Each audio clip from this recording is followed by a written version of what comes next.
حي على الفلاح. You know that the way you speak to people means a lot. You know that those who are under you perhaps, and you are in authority over them, they are motivated by good words. They are not motivated by you screaming, yelling, swearing, insulting. Not at all. I know as a person who preaches and who tries to motivate, that when you want to speak to the new generation, you have to be one of them. You cannot stand and preach in a way that they feel this is a person from out of space, living somewhere where they don't even understand what we're going through, and instructing us to give up our lives. May Allah forgive us.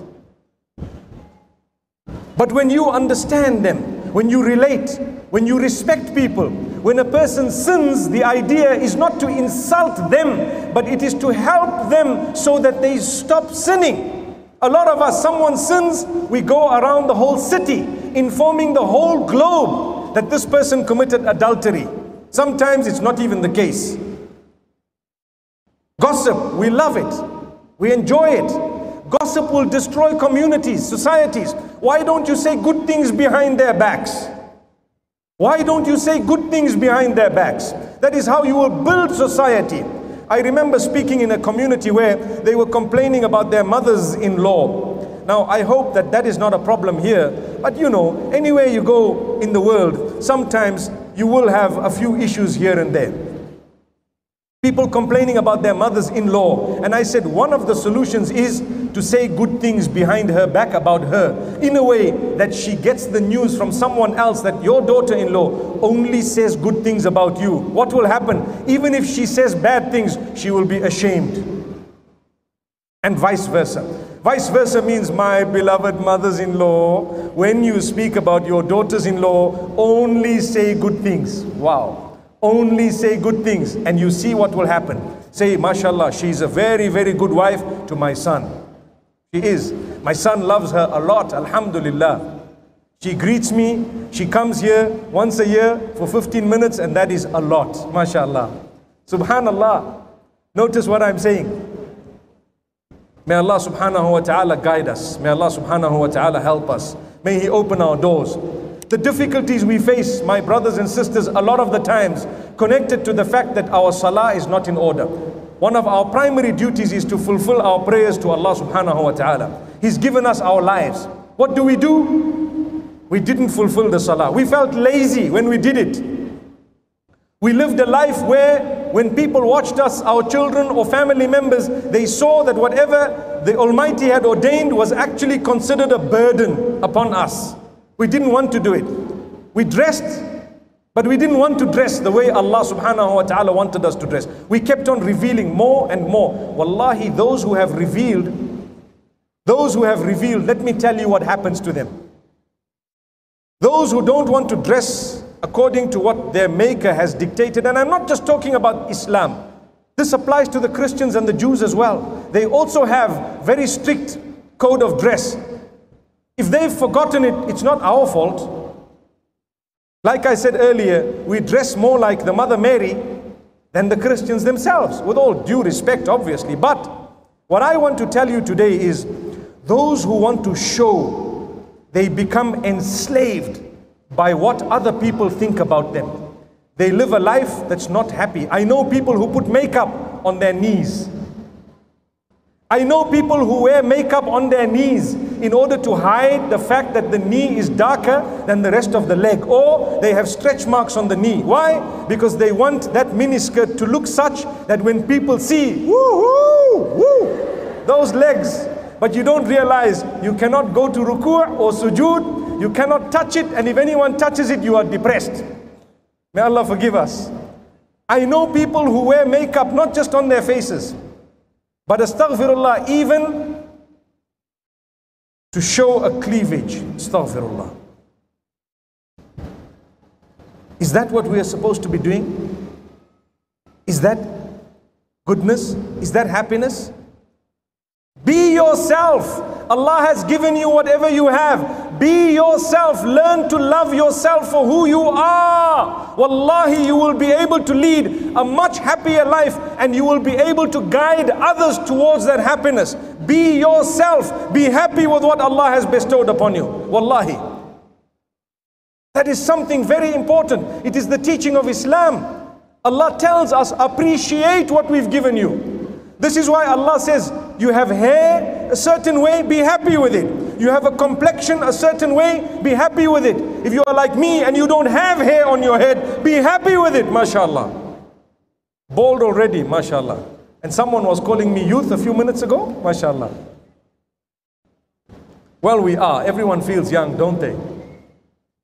So my brothers and sisters, the duties we have unto Allah, fulfill them. That will guide you to fulfilling the duties that you have upon the rest of mankind, starting with your own family members. The Prophet ﷺ constantly repeated the importance of being good to family members. They are a test.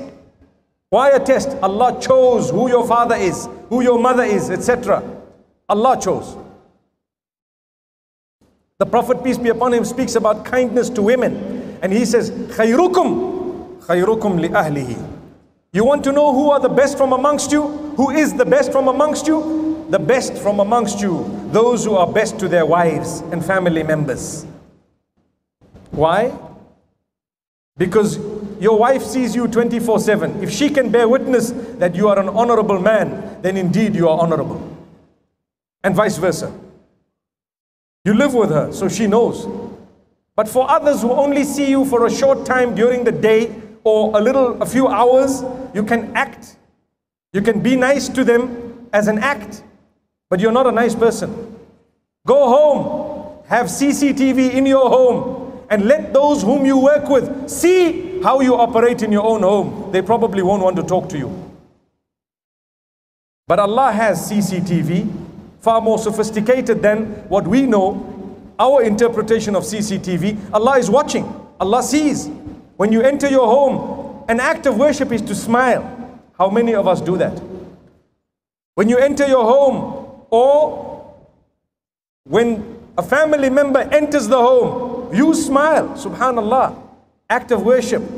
That's why Allah said, we created you to worship us. It's an act of worship. It's amazing, it's unique. It's something Allah has given you as a favor. He says, when you smile, it's an act of worship. When you sit and have a meal with your children and guide them, talk to them, try to help them, it's an act of worship. You are fulfilling your duties. Subhanallah, act of worship. When you enjoy an intimate moment with your spouse, it is an act of worship. Why? Because it is your spouse. The Sahaba radiallahu anhum, they were told by Rasulullah sallallahu alayhi wasallam something very unique. You know what he said? وَفِي بُضْعِ أَحَدِكُمْ صَدَقَةً. Wow. You know what that means? In the act of intimacy, to fulfill that act of intimacy with your spouse is an act of worship. Whoa. Subhanallah. The Sahaba radiallahu anhum, they wanted to ask a question now. You know, أَيَأْتِي أَحَدُنَا شَهْوَتَهُ وَيَكُونُ لَهُ صَدَقَةً. According to some of the words, they asked, O Messenger, peace be upon him, you mean we fulfill our desire? You mean we fulfill our desire? We engage in an act of intimacy with our spouses, and that can be an act of charity? It can be an act of worship? Now, in order to answer that, the Prophet ﷺ says, well, if a man did it in a haram way, would he get a sin? Would he be sinful? If a man fulfilled his desires in a wrong way, in an adulterous way, would he be sinful? They said, yes, he would. Well, if he did it in the right way, he would achieve a reward. Allahu Akbar. Look at how blessed the educational system is in Islam. If you did it the wrong way, you would get a sin. If you do it the right way, you get a reward. And guess what? Shaitan does not want you to get a reward. So he starts beautifying that which is not yours to you.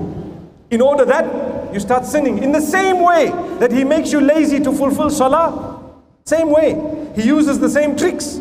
to make you do something that is prohibited so that you earn the wrath of the Almighty. May Allah subhanahu wa ta'ala forgive us. May He strengthen us. And the minute sin starts becoming prevalent in society, forget about that society. When sin becomes prevalent in society, do you know what will happen? Society will crumble, because primarily they don't have the pleasure of Allah. But more than that, when you don't have the pleasure of Allah, your life becomes a misery. Ask those who sin.